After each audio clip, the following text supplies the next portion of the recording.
ನಮಸ್ಕಾರ, ಇದು ನಮ್ಮ ಬೆಂಗಳೂರು. ನಾನು ನವಿತಾ ಜೈನ್. ಈಗ ಹೆಡ್ಲೈನ್ಸ್.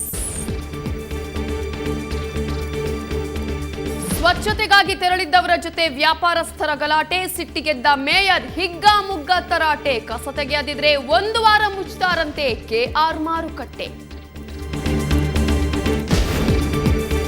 ಸೌಜನ್ಯ ನ್ಯಾಯಕ್ಕಾಗಿ ಬೆಂಗಳೂರಲ್ಲಿ ಪ್ರತಿಭಟನೆ, ನ್ಯಾಯಕ್ಕಾಗಿ ಮುಖ್ಯಮಂತ್ರಿಗೆ ಮನವಿ ಅರ್ಪಣೆ, ತನಿಖೆಗೆ ಸಿಬಿಐ ಒಪ್ಪಿಸಲು ಪ್ರಗತಿಪರ ಚಿಂತಕರ ಒತ್ತಾಯ. ಯಮನಾಗಿ ಕಾಡಿದ್ದ ಕಟ್ಟಿಕೊಂಡ ಗಂಡ, ಆರೋಪಗಳಿಂದ ಬೇಸತ್ತಿದ್ಲು ಮಹಿಳೆ, ಕೋರ್ಟ್ನಲ್ಲೇ ಆತ್ಮಹತ್ಯೆಗೆ ಯತ್ನ. ಪಾರ್ಕಿಂಗ್ ಲಾಟ್ ಆದ ಬಿಬಿಎಂಪಿ ಪಾರ್ಕ್, ಮಾಲ್ಗೆ ಬರೋ ಬೈಕ್ಗಳಿಗೆಲ್ಲ ಇಲ್ಲೇ ಪಾರ್ಕಿಂಗ್. ಬಿಬಿಎಂಪಿ ಕಣ್ಮುಚ್ಚಿ ಕುಳಿತಿದೆ, ಯಾಕೆ? ಅಮ್ಮನ ರೂಪ, ಅಪ್ಪನ ಕ್ರಿಯಾಶೀಲತೆ. ಆರ್ಗ್ಯಾನಿಕ್ ಉದ್ಯಮದಲ್ಲಿ ನಟನ ಮಗಳು, ಇದು ಶಂಕರ್ ನಾಗ್ ಮಗಳು ಕಾವ್ಯ ವಿಶೇಷತೆ.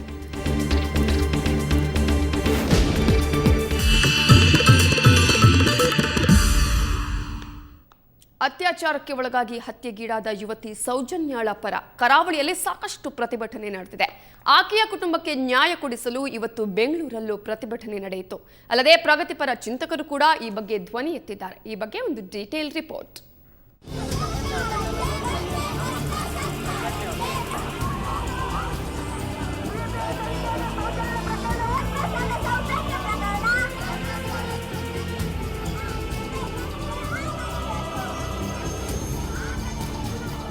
ಧರ್ಮಸ್ಥಳದ ಸೌಜನ್ಯ ಅತ್ಯಾಚಾರ ಖಂಡಿಸಿ ದಕ್ಷಿಣ ಕನ್ನಡ ಜಿಲ್ಲೆಯಲ್ಲಿ ಸಾಕಷ್ಟು ಪ್ರತಿಭಟನೆಗಳು ನಡೆದಿದೆ. ಈ ಕಾವು ಇವತ್ತು ಬೆಂಗಳೂರಿಗೂ ಹರಡಿತ್ತು. ಉಜಿರೆ ಎಸ್ಡಿಎಂ ಕಾಲೇಜು ಹಾಗೂ ಬೇರೆ ಬೇರೆ ಕಾಲೇಜಿನ ನೂರಾರು ವಿದ್ಯಾರ್ಥಿಗಳು ಬೀದಿಗಿಳಿದಿದ್ರು. ಜನವಾದಿ ಮಹಿಳಾ ಸಂಘಟನೆಯು ಸಾಥ್ ನೀಡಿತ್ತು. ಮೈಸೂರು ಬ್ಯಾಂಕ್ ಸರ್ಕಲ್ನಿಂದ ಫ್ರೀಡಂ ಪಾರ್ಕ್ವರೆಗೂ ಮೆರವಣಿಗೆ ನಡೆಸಿದ್ರು. ನ್ಯಾಯಕ್ಕಾಗಿ ಸಿಎಂ ಸಿದ್ದರಾಮಯ್ಯ ಅವರಿಗೆ ಮನವಿ ಪತ್ರವನ್ನು ಸಲ್ಲಿಸಲಾಯಿತು. ಈ ಹಂತದಲ್ಲಿ ಮಾತಿನ ಚಕಮಕಿಯೂ ನಡೆಯಿತು.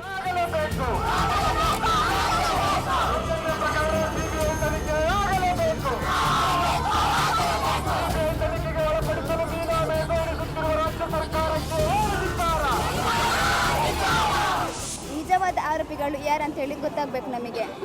ಅವಳನ್ನು ಹಿಂಸಿಸಿ ರಾಕ್ಷಸ ಥರ ಅವಳನ್ನು ಒಂದು ಕ್ರೂರ ಇದು ಮಾಡಿ ಅತ್ಯಾಚಾರ ಎಸಗಿದ್ದಾರೆ. ಅಂದರೆ ಇನ್ನು ಮುಂದೆ ಆ ರೀತಿ ಯಾವುದೇ ಒಂದು ಹುಡುಗಿಯರಿಗೆ ಆಗಬಾರ್ದು ಅಂತೇಳಿ ನಮ್ಮದೆಲ್ಲ ಹೋರಾಟ. ಈ ಹೋರಾಟದ ಅಲ್ಲಿ ಸಿಬಿಐ ತನಿಖೆ ಆಗೋವರೆಗೂ ನಾವು ಯಾವುದೇ ಕಾರಣಕ್ಕೆ ಬಿಡುವುದಿಲ್ಲ.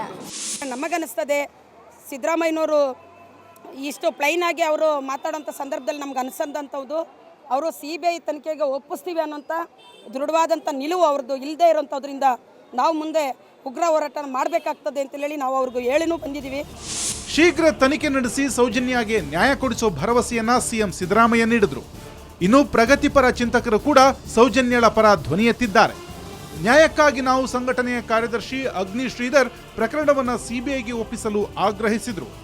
ಆ ಧರ್ಮಾಧಿಕಾರಿನೇ ಹೇಳ್ತಿದ್ದಾರೆ, ನಿಮಗೆ ಘನತೆ ಬರ್ತಾ ಇಲ್ಲ, ಗೌರವ ಬರ್ತಾ ಇಲ್ಲ, ಇದನ್ನ ಸಿಬಿಐಗೆ ಒಪ್ಪಿಸಿ ಅಂತ. ಯಾಕೆ ಮೀನಾಮೇಷ ಎಣಿಸ್ತಿದ್ದಾರೆ ಇವರು? ಸಿಒಡಿ ರಿಪೋರ್ಟ್ ಬೇರೆ. ಸಿಒಡಿ ರಿಪೋರ್ಟ್ ಏನು ಅಂತ ಆಗಲೇ ಅಧಿಕಾರಿಗಳು ಹೇಳ್ಬಿಟ್ಟಿದ್ದಾರೆ. ಕ್ಲೀನ್ ಚಿಟ್ ಆಗಲೇ ಕೊಟ್ಬಿಟ್ಟಿದ್ದಾರೆ. ಸೌಜನ್ಯ ಅತ್ಯಾಚಾರ ಹಾಗೂ ಕೊಲೆ ಪ್ರಕರಣವನ್ನ ಸಿಬಿಐಗೆ ಒಪ್ಪಿಸಬೇಕು ಅನ್ನೋದು ಎಲ್ಲರ ಆಗ್ರಹ. ಸರ್ಕಾರ ಎಚ್ಚೆತ್ತುಕೊಳ್ಳುತ್ತಾ ಇನ್ನಷ್ಟು ಮೀನಾಮೇಷ ಎಣಿಸುತ್ತಾ ಕಾಯ್ದು ನೋಡಬೇಕು. ಬೆಂಗಳೂರಿನಿಂದ ಮಮತಾ ಮಾರ್ಧಾಳ ಜೊತೆ ಪಿ ಮಧುಸೂದನ್, ಸುವರ್ಣ ನ್ಯೂಸ್. ಮೇಯರ್ ಕಟ್ಟೆ ಸತ್ಯನಾರಾಯಣ ಪ್ರತಿ ಸೋಮವಾರದಂತೆ ಇವತ್ತು ಕೂಡ ಕೆಆರ್ ಮಾರುಕಟ್ಟೆಯ ಸ್ವಚ್ಛತಾ ಕಾರ್ಯಕ್ಕೆ ಮುಂದಾಗಿದ್ರು. ಆದರೆ ಇವತ್ತಲ್ಲಿ ನಡೆದಿದ್ದೇ ಬೇರೆ. ಕೆಲವು ವ್ಯಾಪಾರಿಗಳು ಮೇಯರ್ ವಿರುದ್ಧವೇ ತಿರುಗಿ ಬಿದ್ದಿದ್ರು. ಸ್ವಚ್ಛತೆ ಬಗ್ಗೆ ಅಸಡ್ಡೆ ತೋರಿದ್ರೆ ಮಾರುಕಟ್ಟೆಯನ್ನೇ ಮುಚ್ಚೋದಾಗಿ ಮೇಯರ್ ಎಚ್ಚರಿಕೆ ಕೊಡಬೇಕಾಯಿತು.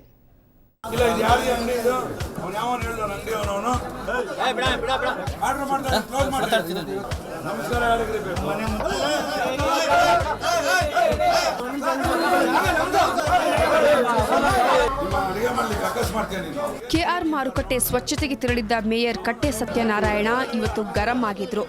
ಅದಕ್ಕೆ ಕಾರಣ ಅಲ್ಲಿನ ವ್ಯಾಪಾರಿಗಳು. ಮಾರುಕಟ್ಟೆ ಸ್ವಚ್ಛತೆ ಮಾಡದೆ ವ್ಯಾಪಾರಿಗಳು ಅಸಡ್ಡೆ ತೋರ್ತಿದ್ದಾರಂತೆ.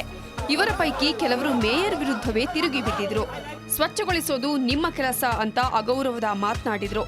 ಆಂದೋಲನಕ್ಕೆ ಬಂದ ಜ್ಯೋತಿ ಪಾಲಿಟೆಕ್ನಿಕ್ ಕಾಲೇಜಿನ ವಿದ್ಯಾರ್ಥಿಗಳು ಸಹ ವ್ಯಾಪಾರಿಗಳ ಕೋಪಕ್ಕೆ ಗುರಿಯಾದ್ರು.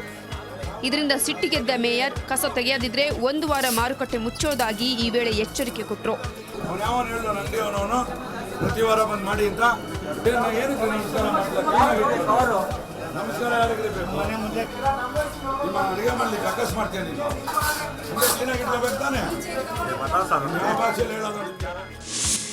ಅವರು ವ್ಯಾಪಾರಿಗಳು ಏನು ತಿಳ್ಕೊಂಡ್ಬಿಟ್ಟಿದ್ದಾರೆ, ಕಸ ಹಾಕೋದೇ ನಮ್ಮ ಹಕ್ಕು ವೃತ್ತಿಯಿಂದ ತಿಳ್ಕೊಂಡ್ಬಿಟ್ಟಿದ್ದಾರೆ. ಆ ಮಕ್ಕಳು ಬಂದು ಅವೇರ್ನೆಸ್ ಕೊಡೋಕೆ ಬಂದಾಗ ಹೇಗಿದ್ರು ಕ್ಲೀನ್ ಮಾಡ್ಕೊಂಡು ಹೋಗ್ತಾರೆ, ಆಮೇಲೆ ನಾವು ಕಸ ಹಾಕೋಣ ಪರವಾಗಿಲ್ಲ ಅಂತ ಹೇಳ್ತಾರಂತೆ. ಇದು ನಾವು ಸಹಿಸೋದಿಲ್ಲ. ನಾವು ಇದೇ ರೀತಿ ಆದರೆ ಮುಂದುವರೆದ್ರೆ ಒಂದು ವಾರ ಮಾರ್ಕೆಟ್ನ ಕ್ಲೋಸ್ ಮಾಡಿಸ್ಬಿಡ್ತೀವಿ. ನೋಡೋಣ ಇವ್ರು ಏನು ವ್ಯಾಪಾರ ಮಾಡ್ತಾರೆ ಅಂತ. ಬಟ್ ಇದು ನಂಗೆ ಅರ್ಥ ಆಗ್ತಾಯಿಲ್ಲ. ಇದು ದೊಡ್ಡ ದುರಂತ ಇದು. ಏಕೆ ನಮ್ಮ ಮನೆ ಕ್ಲೀನ್ ಮಾಡ್ಕೊಳ್ಳೋಕ್ಕೆ ಬೇರೆ ಬಂದು ಕ್ಲೀನ್ ಮಾಡೋಕೆ ಅರ್ಥ ಇಲ್ಲ. ಇದಕ್ಕೆ ಅವ್ರ ಮನೆ ಕ್ಲೀನ್ ಮಾಡ್ಕೊಂಬಿಟ್ರೆ ಎಲ್ಲ ಕ್ಲೀನ್ ಆಗಿಬಿಡುತ್ತೆ. ಇದು ಯಾರೊಬ್ರು ಹೇಳ್ತಾ ಇದ್ದೀಗ ಈಗ ಪ್ರತಿ ಸೋಮವಾರ ಬಂದು ಕ್ಲೀನ್ ಮಾಡಿ ಅಂತ. ನೋಡಿ ಹೇಗಿದೆ. ಸ್ಥಳಕ್ಕಾಗಮಿಸಿದ ಸಿಟಿ ಮಾರ್ಕೆಟ್ ಪೊಲೀಸರು ಪರಿಸ್ಥಿತಿ ನಿಯಂತ್ರಣಕ್ಕೆ ತಂದರು. ವ್ಯಾಪಾರಿಗಳ ವಿರುದ್ಧ ಪೊಲೀಸರು ಪ್ರಕರಣ ದಾಖಲಿಸಿಕೊಂಡರು.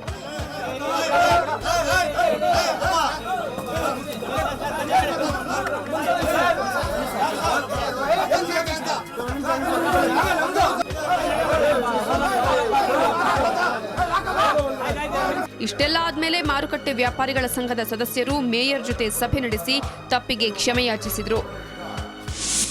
ಸಾಹೇಬರು ಬೇಜಾರು ಪಟ್ಟು ಏನೋ ಯಾರೋ ತಪ್ಪು ಮಾತಾಡಿದ್ದಾರೆ ಅಂತ ಹೇಳ್ತಾ ಇದ್ದಾರೆ ಸಾಹೇಬರು.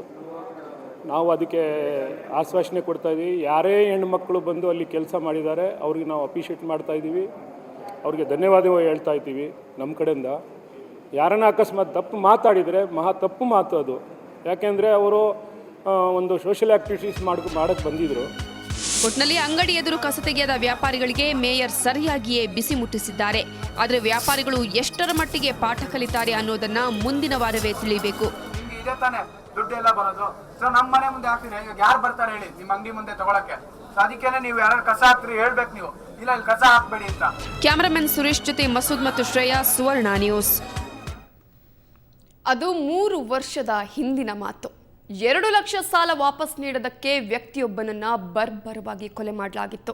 ಇಷ್ಟು ದಿನ ತಪ್ಪಿಸಿಕೊಂಡು ಓಡಾಡ್ತಾ ಇದ್ದ ಕೊಲೆಗಡುಕರು ಇದೀಗ ಸಿಕ್ಕಿಬಿದ್ದಿದ್ದಾರೆ.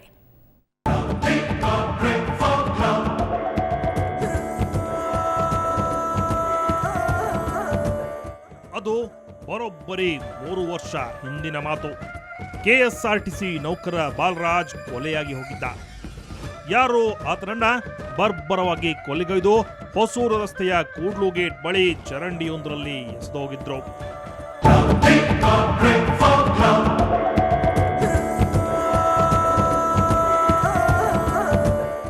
ಮೂರು ವರ್ಷ ಕಳೆದ್ರೂ ಹಂತಕರ ಸುಳಿವೇ ಸಿಕ್ಕಿರಲಿಲ್ಲ.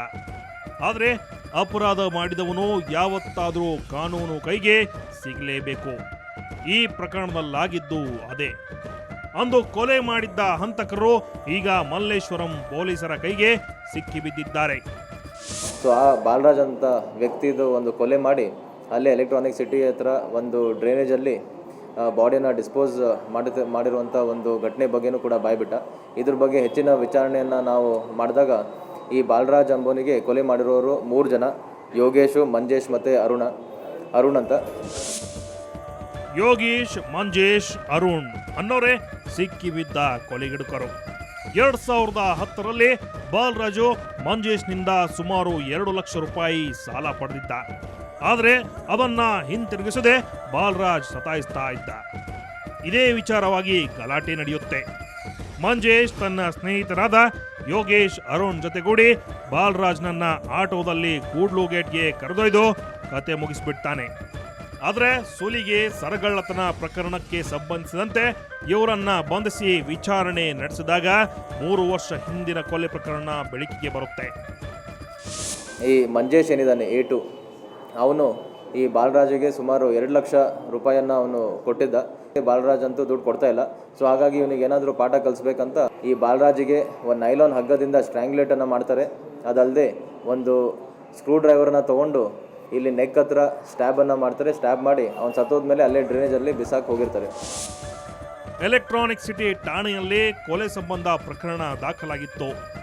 ಆದರೆ ಎಷ್ಟು ದಿನ ಕಾನೂನು ಕಣ್ಣು ತಪ್ಪಿಸಿ ಓಡಾಡ್ತಾ ಇದ್ದ ಈ ಹಂತಕರ ಕೈಗೆ ಇದೀಗ ಪೊಲೀಸರು ಕೊಳ ತೊಡಿಸಿದ್ದಾರೆ.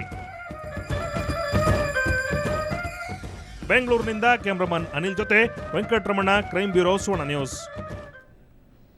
ಈಗೊಂದು ಚಿಕ್ಕ ಬ್ರೇಕ್ ಆದ್ಮೇಲೆ ಮತ್ತೆ ನಮ್ಮ ಬೆಂಗಳೂರು.